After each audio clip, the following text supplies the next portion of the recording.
right, well, good afternoon, Atlanta Music Project young musicians and friends. I'm Averill, and I'm happy to welcome you to another edition of AMP Online Masterclasses, sponsored by the Chestnut Family Foundation. This class is Trumpet Fundamentals taught by Mr. Mark Doolin. I invite you to participate by playing along at home and by answering questions in the chat. If you'd like, you can also have your video shown to demonstrate a concept as we go through the class. Also, if you don't already, please get your instrument out so that you can play along. So let's get started. All right.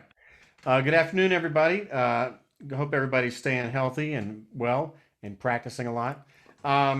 So I just wanted to, before we get started, and I might have said this last time, but I just wanted to emphasize that, you know, the most important part of your body when you play is the part above above the chest in your head, and that'd be with what you're thinking in your mind and what you are listening for when you play. So two things I would recommend before you even pick the trumpet up. Number one would be to kind of clear your mind and calm down. Like a lot of times, I think when we approach an instrument, I think we sometimes approach it with some anxiety, and I want to approach it from like a standpoint of it's fun and I'm excited to do it. So that's the first thing. The second thing is I would really like to emphasize the importance of listening to music, especially right now in this time where you're not playing with other people. But you need to listen to a lot of different kinds of music, but specifically on your instrument, you need to dial it in to who you want to sound like, what you want to chase. I was talking to a student yesterday, and I likened it to the perfect way to approach playing an instrument is think about that child that runs behind their parents and they're just trying to imitate how they walk and they're happy about it. That's the ideal state, because we should have a sound in our mind and we should enjoy chasing it. And if you can do that, then you're in a good frame of mind to start practicing. So the first thing I want to do is some moving long tones 1. I think, Avery, you have that one. Or do you have the Chickowitz up first?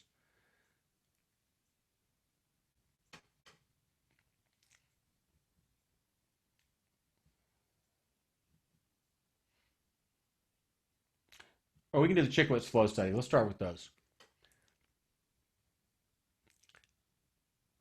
There we go. Now, these, yeah, that'll work. Almost. I think those are the horn ones, but that should be okay. Same notes. So these, oh, here we go. Oh, moving long tones 1. You see that right there? Let's do that. Okay, so we're going to start with these long tones. And the reason I want to start with these is because as we're playing these up and down, they're just going to up and down a half step around a G. And if you can keep in your mind that you're just blowing through the G and you're moving your fingers, so there's not a bunch of manipulation. You should just get the sense that it's one straight G and you're moving down and up around it.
So I know that was kind of quick, and I see we have somebody here in the chat room. Good to see you with the trumpet.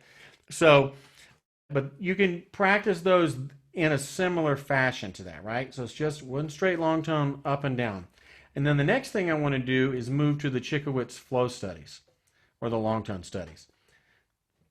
So, let me unmute myself. Hey, Mr. Mark, before yes. we move on, we do have a student. You're right. His name is Michael. Would it be possible for him to play through this so he can get a sense? All right, so Michael, check out the first line. There's some accidentals in there. So you've got the F sharp, so watch out for that. You've got the A flat, 2 and 3. But other than that, you should be able to make it through the line. And then Mr. Mark will give you some feedback on how you play through. Yep, that sounds good. Okay.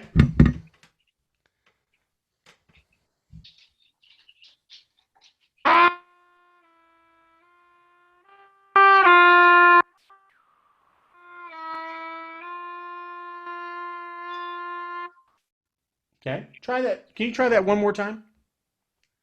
One more time.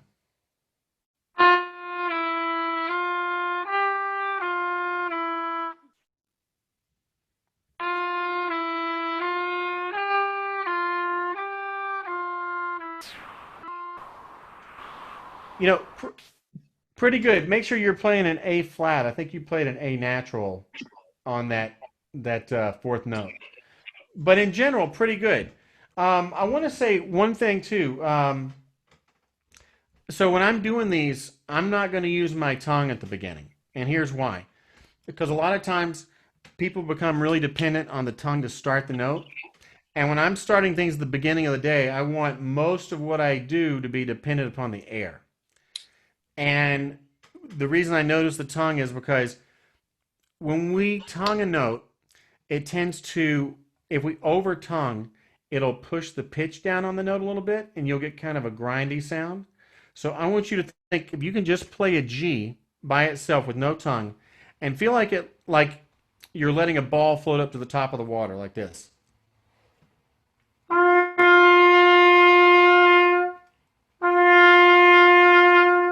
Can you try that?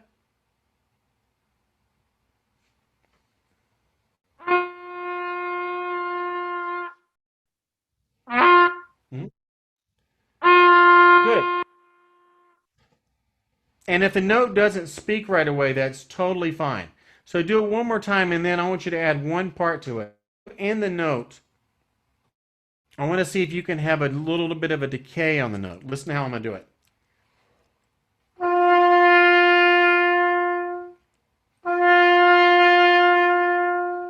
Try that, and just listen for it. Don't try to control it.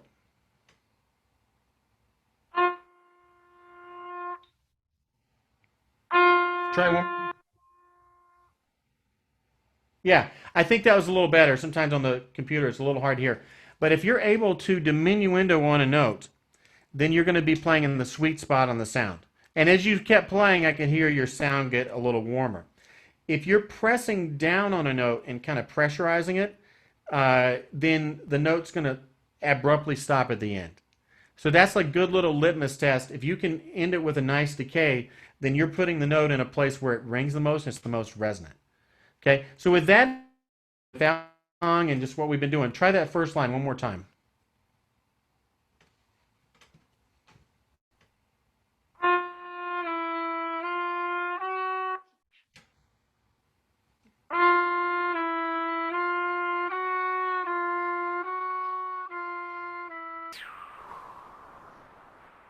Excellent. Yeah, much better. I think that sounded a lot better. And so you could do this whole page that way and just keep that in mind, and it's going to work through the Overtone series like that. So good, good. So let's do the next thing will be the Chickowitz long tone studies. So now, Vincent Chickowitz was a trumpet player in the Chicago Symphony for 23 years. And he taught at Northwestern University for, I think, 39 years. And these come from a book that I publish.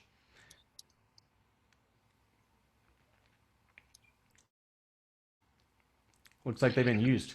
And Yeah, actually, I got these from the other from Mark Baum.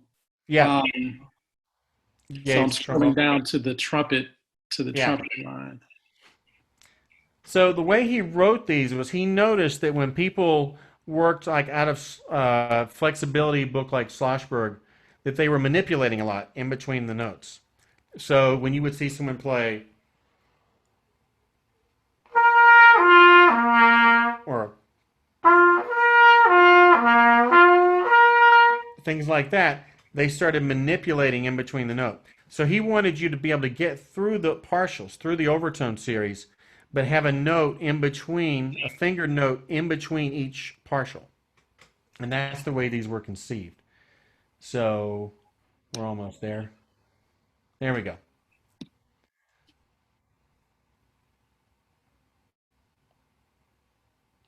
Closer. There we go. Okay, so you see there that there is a like if you look at the first line there, everything is the first line. If you took the F sharp out of that line, everything would be in the key of C, which the first line is in the key of C. It starts on the dominant, the fifth note of the chord. And so just simply play after me. Michael, can you hear me okay? Oh, that's much better. I can see you better. Okay, so I'll play it and you play it back, okay?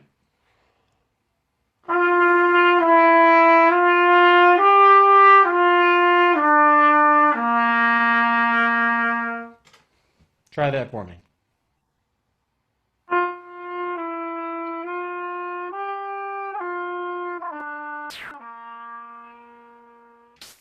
Very good. Let's go to the second line. The second note is an E sharp. It's the same as F, right? Same pitch. So first valve on that.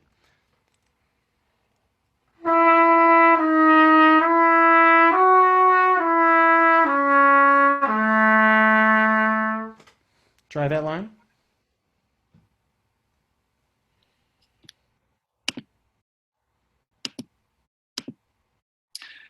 Hey, Michael, somehow you got on mute.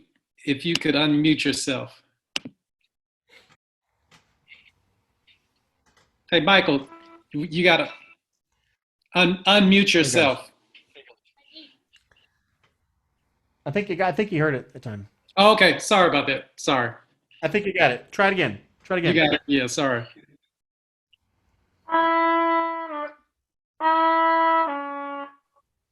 So first valve on the second note.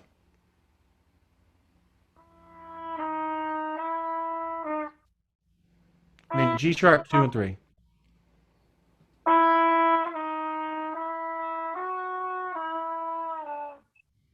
And then good. Good. That was much better. So when we do this next line, I want to make a suggestion here that so the next line's in the key of B flat, right? That's what note it ends on, and it starts on the fifth of B flat, which is F. A lot of times as we start descending in our range as trumpet players, we tend to let up on the mental energy, and then the notes tend to sag. So what I want you to think about this as like a trombone player, there are 7 positions on the trumpet, right? 1, 2, 3, 4, 5, 6, 7. Just like there are 7 positions on any brass instrument, just like a trombone. But when a trombone player plays lower, by them actually going out with the slide, they have a visual idea to just let the air go further in front of them, right? And I think a lot of times with us, we tend to let it sag. So what I want you to do is, can you buzz on your mouthpiece? This is a F, RF, concert E flat, and just buzz this pitch.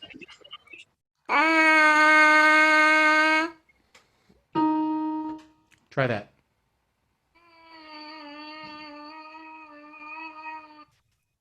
Good. So one more time.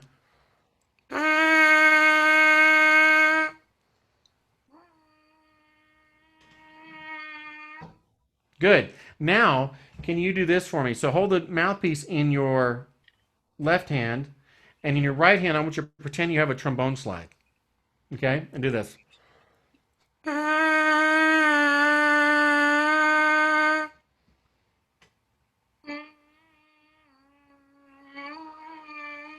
Almost.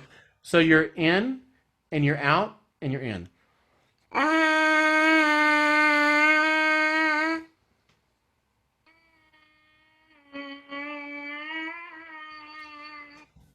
Right.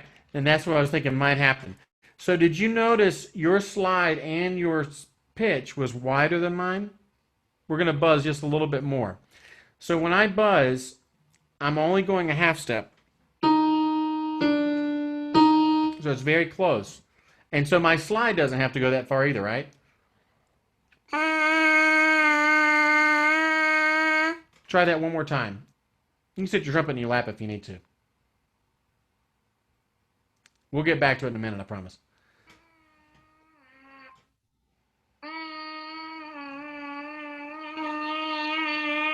Much closer. One more time.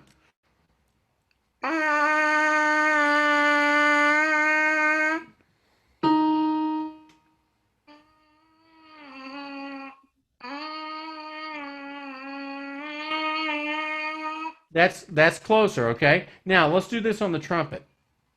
Okay, let's play. Can you play the third line on your trumpet?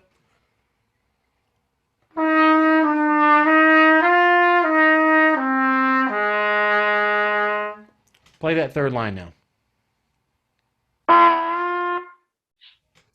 F, first valve. Third line, F.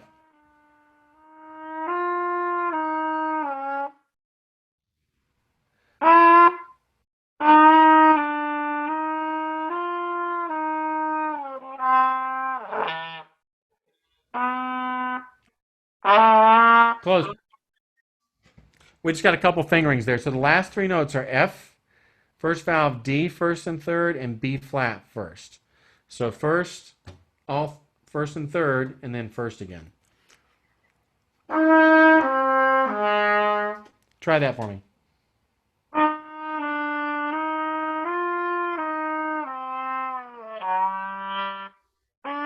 First valve. Yeah.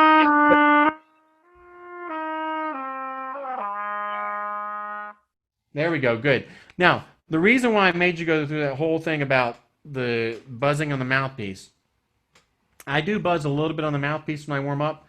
Not a ton. I think it's like medicine. For me, it's like too much medicine's not good. But just a little bit. It's similar to playing on the trumpet, but it makes you have to really listen with your ears. And what I was wanting you to do is really understand how close those first couple notes are together. The problem we have playing the trumpet is we often feel like the notes are a lot further apart than they are. And when I was getting you to move that slide, I hope you noticed that when I did it, I'm not moving very far. I want those notes to feel like they're right next door to each other. And if you can get these studies started that way,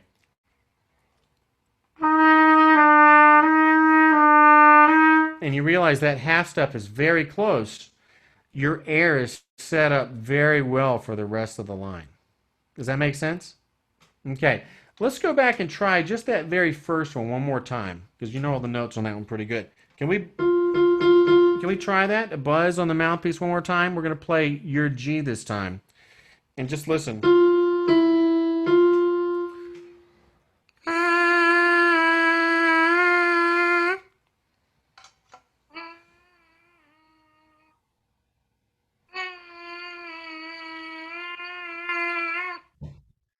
Much better. Now, do it with the slide and don't move the slide very far on the mouthpiece.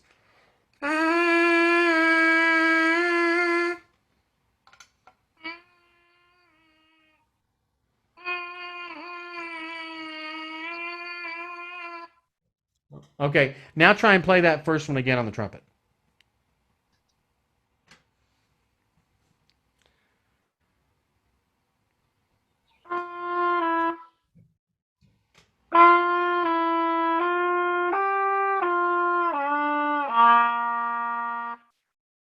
Now, April, did you hear how much better he sounded?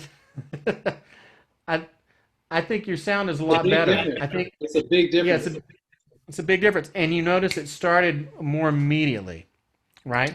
So just like I say, you don't need to do this on every page of a warm-up to buzz. But just a little bit, and understanding that the notes feel close together is very important. Let's look at the second group on page 2. Now, if you have a good start like you just did on that one, this will be should come out just fine. Okay, so almost.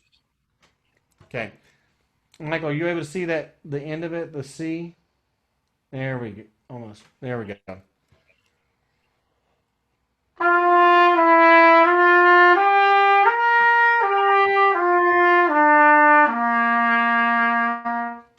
Try that for me. First line.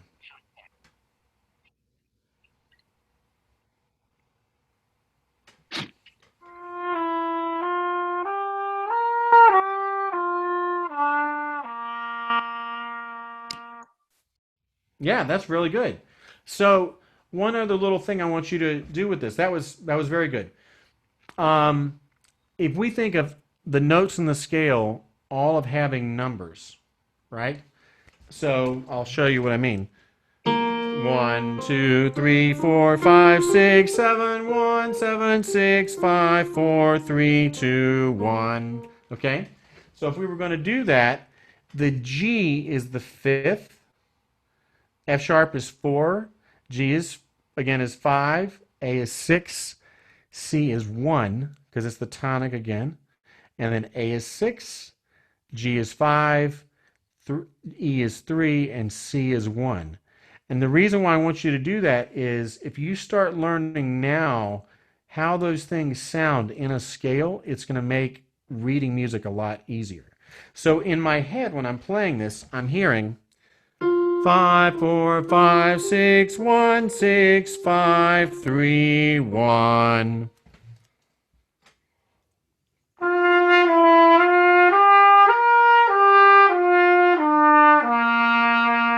So it gives you something to sing in your head while you're playing. Can you try that one more time with the numbers 5, 4, 5, 6, 1, 6, 5, 3, 1 in your head while you're playing? Try it one more time.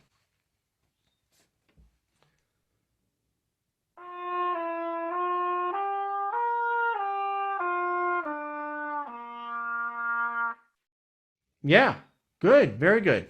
Okay, let's just do 1 or 2 more lines of this. That sounds really good, and I feel like when you're hearing that, your intonation's much better. Okay? Another thing to recognize is on the last 3 notes, that's a major arpeggio. Okay? So let's try line B. So remember, E sharp is first valve, G sharp is 2 and 3, right? And D sharp is 2 and 3.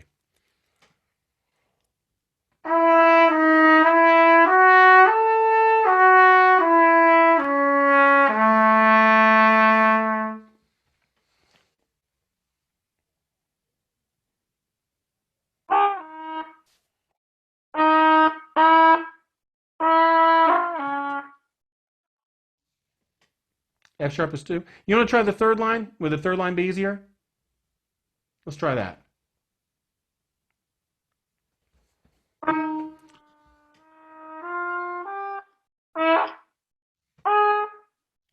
That's okay. So, Michael, when you're practicing at home, can you hear me okay? Yeah, when you're practicing at home, if you have a start like that, it's better to just take it off and restart because remember, every time that you're doing something, you're ingraining circuitry, right?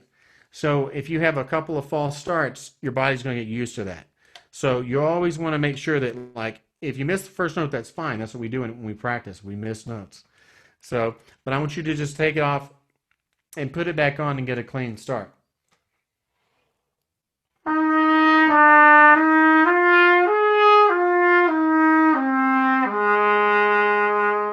Try that one more time. Number C, letter C.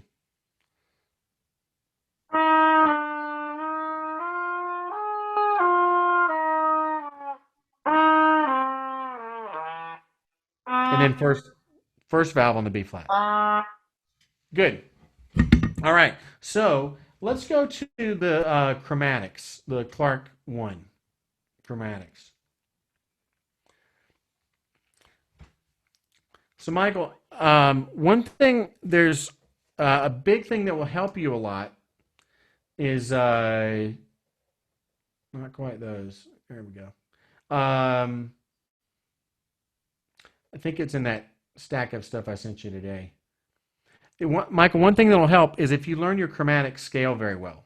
Okay, so really famous brass teacher named Arnold Jacobs, he was a tuba player in Chicago Symphony, would always tell people that you want to make statements and not ask questions.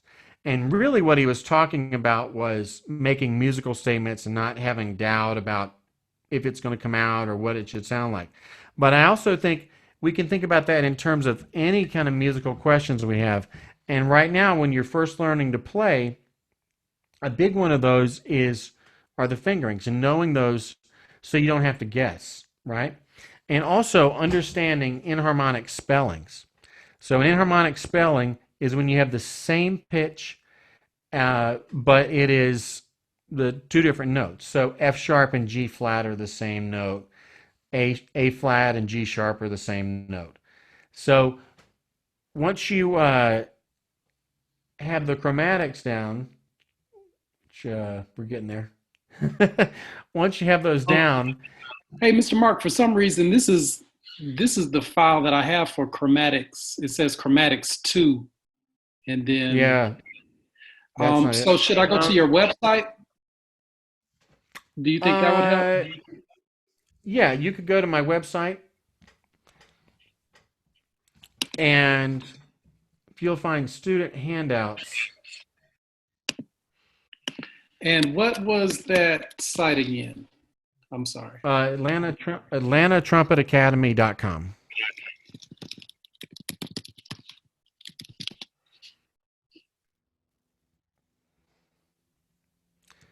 Michael, what grade are you in? Fifth. Wow, you're doing pretty well. Fifth grade. That sounds good. Michael, how long have you been playing trumpet?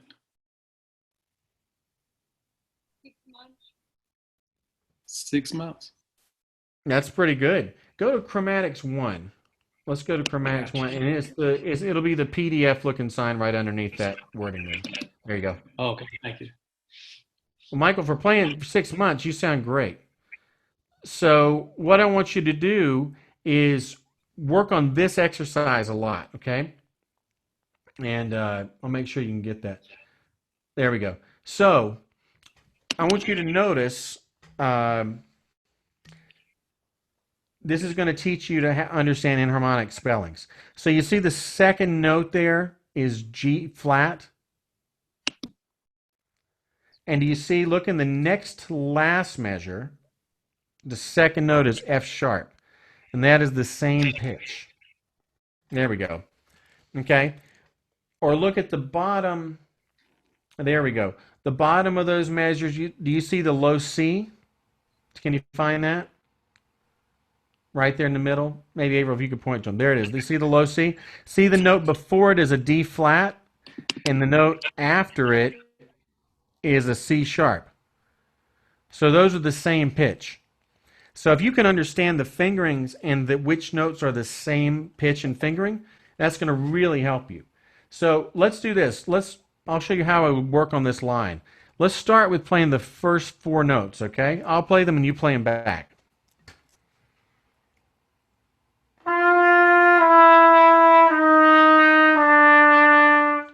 Try that for me. The first 4 notes.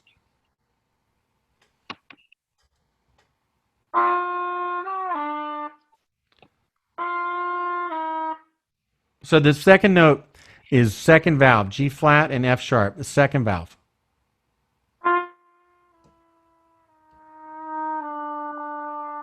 Great. Now let's add 4 more notes. So you have E flat, which is 2 and 3, and D flat, which is all 3. So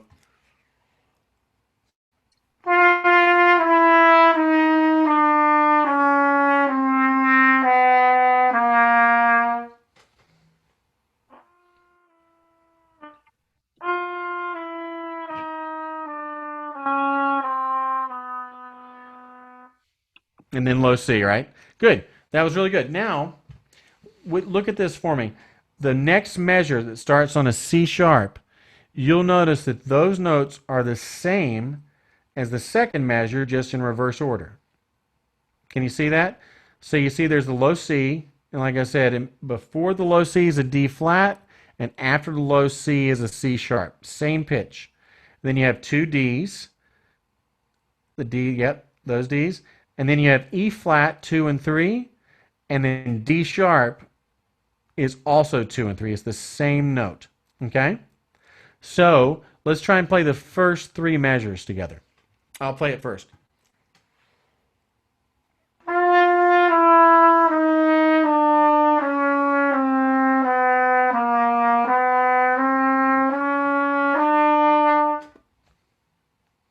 Can you do that? First three measures?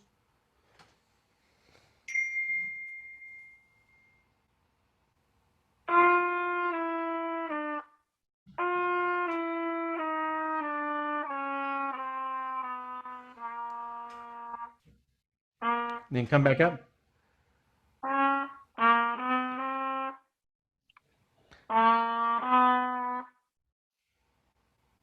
Almost. Okay, can you start on the C sharp, which is all three in the third bar, and play four notes? Can you tell me the fingering for these? Yeah, so C sharp is all three, D natural, D sharp, 2 and 3, and E, 1 and 2.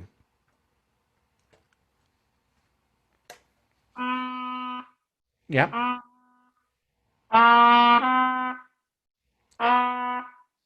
Okay, let's do two notes at a time.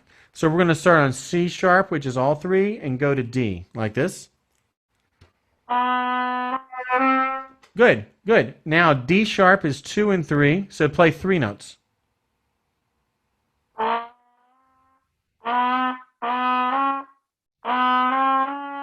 That's right. Four notes to the E natural.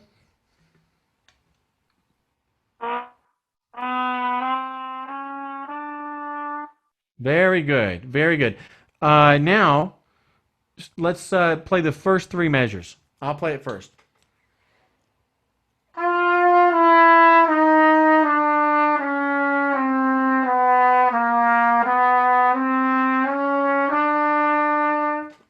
Just the first three bars. Did I skip something?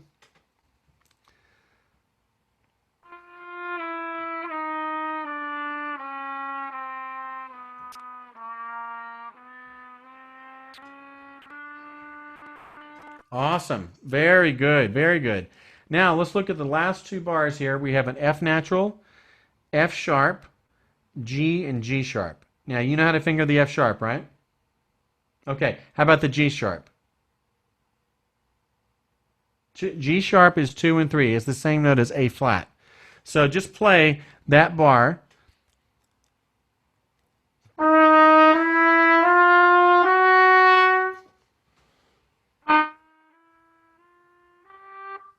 The G sharp is 2 and 3. One more time. Yeah, and then it just goes to the G. Very good. So now, let's see if you can do the whole line.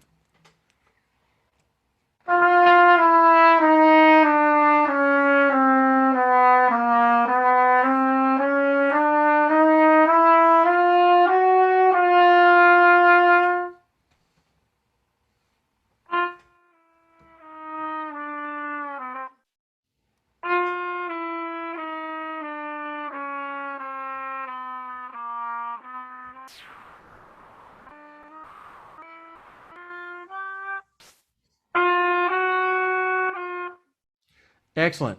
I think you got them all. I think you popped out for just a second, but I think that was all of them. Good.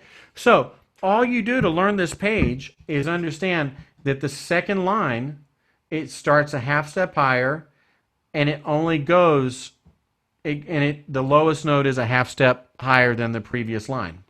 Okay? Can you see that? Also, just so you know that once you've learned the first line, you've actually learned most of the page. The first note of the first line is a G. The second note of the second line is a G. The third note of the third line is a G, right? And so on. So if you kind of notice that, you notice you're really only adding one note each line. Okay? But I feel like if you could get this page down really well, that you will learn things a lot faster, because then you're going to take away the question marks in your fingers. The other thing about working on chromatic scales is it takes away any manipulation that we're doing in the face. So what I mean by that is, you'll see when I play intervals that are close, there's not a lot of movement.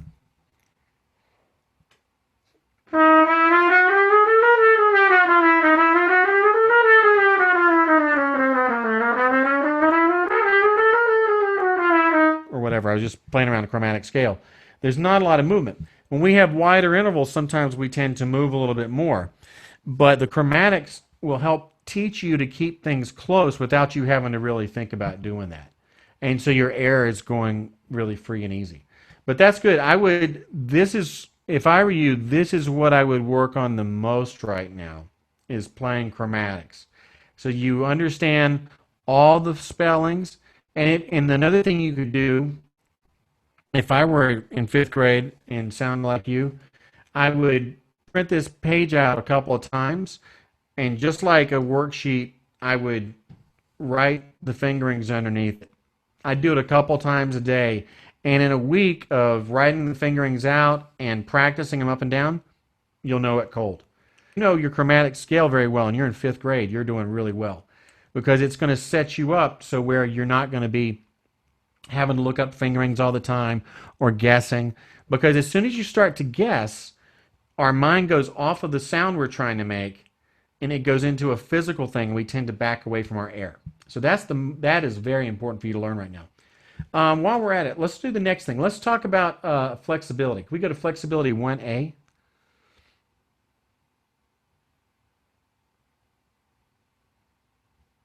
Good. So Michael, have you done any lip slurs before? Have you done any lip slurs at school, what they call lip slurs? Where you're playing or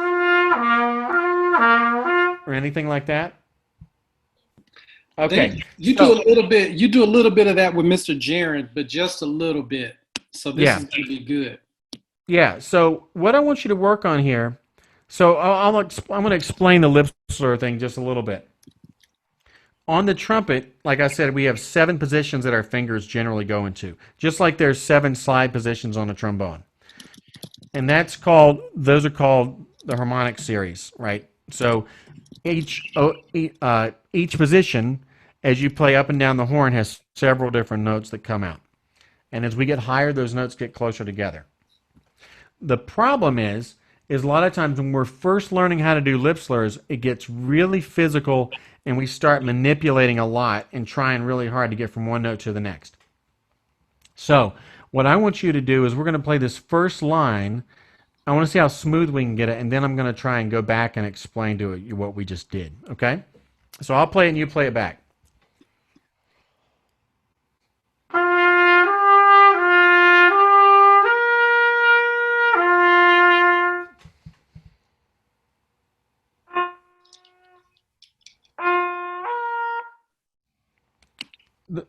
The first line we have the A's too. G A G A C G.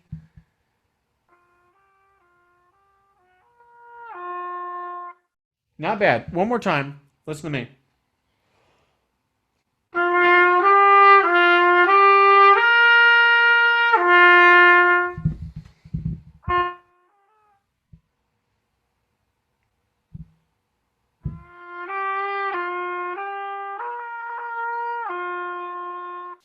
Good. That was really good. Now, the reason that I wrote these slurs out like this is because if we think about, like, let's take 3 different notes. C in the staff, which you played up to, the G in the staff, and the low C below that. Those are 3 partials that all belong in that open series of notes. All the notes from C in the staff to G sharp feel very close together. I'll show you what I mean.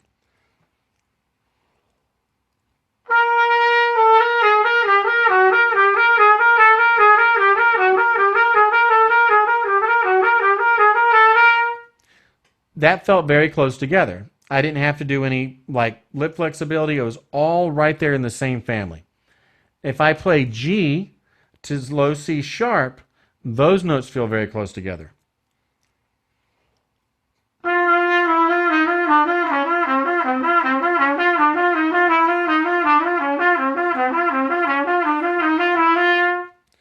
So the reason I'm telling you all that is when you go G to A, you've already crossed into the next partial, which means you're right next door to the C. So if you can get those first two notes down to be very smooth, all you have to do to get the C out is lift your finger up. Does that make sense the way I explained it, or is it confusing? Okay. So let's try just back and forth between the G and the A and see how smooth you can get just G to A. You know, Mr. Mark, he may be wondering what a partial is, though, because we haven't talked about those yet. So this is great information. Okay, so a partial just means one note, like the low C is one partial, the G above it is the next partial, the C above that is the next partial, above that the next open note is an E. The next one above that's a G, and then a B flat, and a high C, and it gets closer as you go higher. So the partial is just the term that shows where you are. I'm trying not to over-explain this. Just trying to show where you are in the overtone series. The overtone series are just these natural notes that change as the airspeed changes as we go up and down. So what I mean by that is I'll show you. So I'm going to play.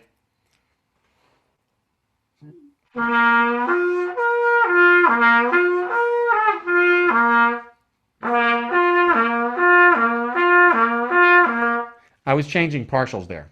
Okay? So when you go G to A, remember I told you that all those notes between C and G sharp felt very close together? One of those notes is an A. Watch.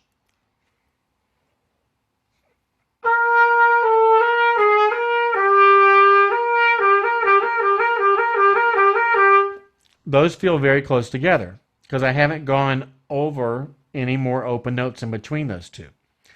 But the G and the A look close together, right? That we're working on. Okay, so just practice right now going G to A.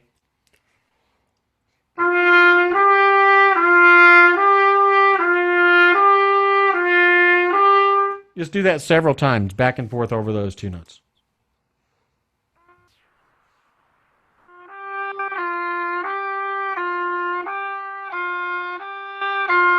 Good. Very good. Now that was really good. I'm going to be really picky because you're doing so well. Can you feel like the A floats up a little bit more in the sound? In other words, I'll show you what I heard.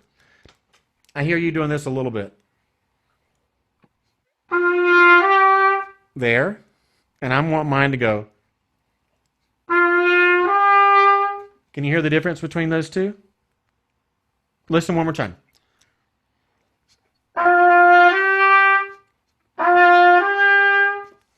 I kind of exaggerated that time. Can you hear the difference between those two? A little bit? So let the A float up a little bit more.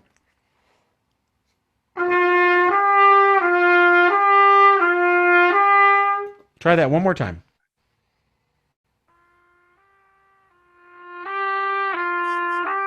Great. Great. Now, can you do the same? Now, let's do the same exercise and notice how easy the C comes out.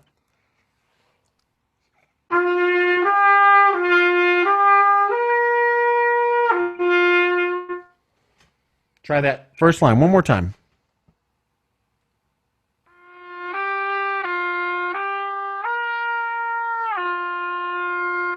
Very good. Now, what I would have you do is practice this whole page, okay? But I want to show you one more little trick. When you're first starting to learn flexibility, one thing we do is, as we feel like we're going to go higher or lower, we tend to... oh, was there any questions? Okay. Oh, I see. We tend to anticipate what we think we have to do to get to the next thing. And sometimes we tighten and loosen before we even lead the note. So what we're going to do right now is I want you to pretend there's a fake valve on your trumpet, on the lead pipe, with your finger, right? And what I want you to do is watch this. I'm going to play the same exercise we did. Ba da da dum. And play C. And when I go to G, I'm going to tap the lead pipe like it's a valve. Watch.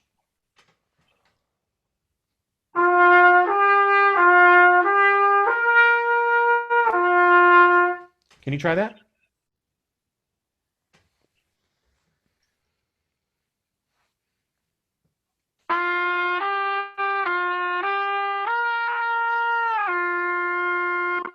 That's the idea. Try it one more time. That was good. That was good.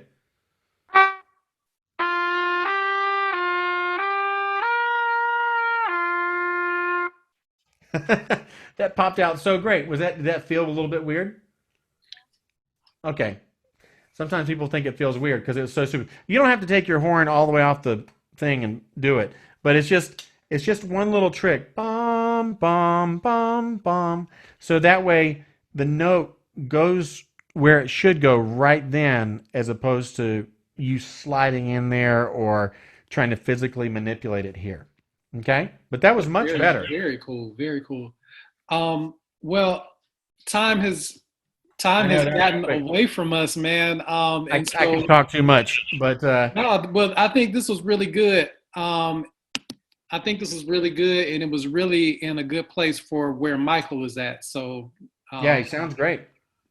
Yeah, and this is good information for him to take things on to the next level. So, Michael, thank you for attending, and for everyone out there, I put a link to your website where they can go to your website and download the PDFs that you covered today.